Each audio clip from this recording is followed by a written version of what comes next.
সারা জীবন তাকে পিঠে ভারী বোঝা বইতে হবে, খেতে পাবে শুধু ঘাস, আর তার মাথায় কোনো বুদ্ধি থাকবে না।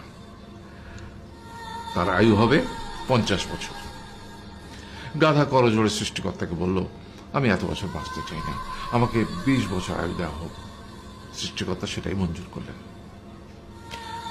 কুকুরকে যখন সৃষ্টি করা হলো তখন তাকে বলা হলো যে সে হবে মানুষের সবচেয়ে বড় বন্ধু, কিন্তু সে খাবে মানুষের উচ্ছিষ্ট, এবং তার আয়ু হবে 30 বছর।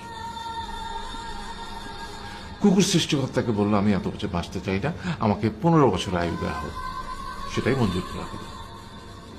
এরপর বানরকে বলা হলো, তুমি শুধু গাছের এ ডাল থেকে ও ডালে ঝুল খাবে এবং নানান রকম ফন্দি ফিকির করে মানুষকে আনন্দ দিবে, তোমার আয়ু হবে 20 বছর। বানর বলল, আমি 20 বছর বাঁচতে চাই না, আমাকে 10 বছর দেওয়া হোক। সেটাই মঞ্জুর করা হলো। এবার এলো পুরুষ মানুষের পালা।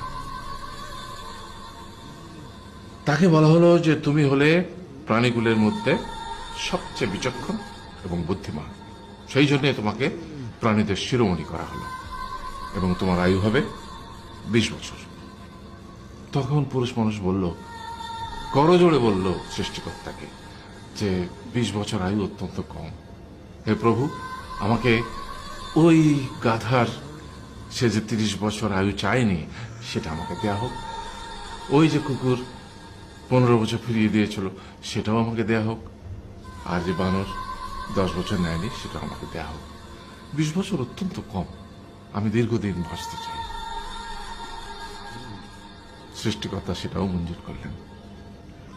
তারপর কি হলো?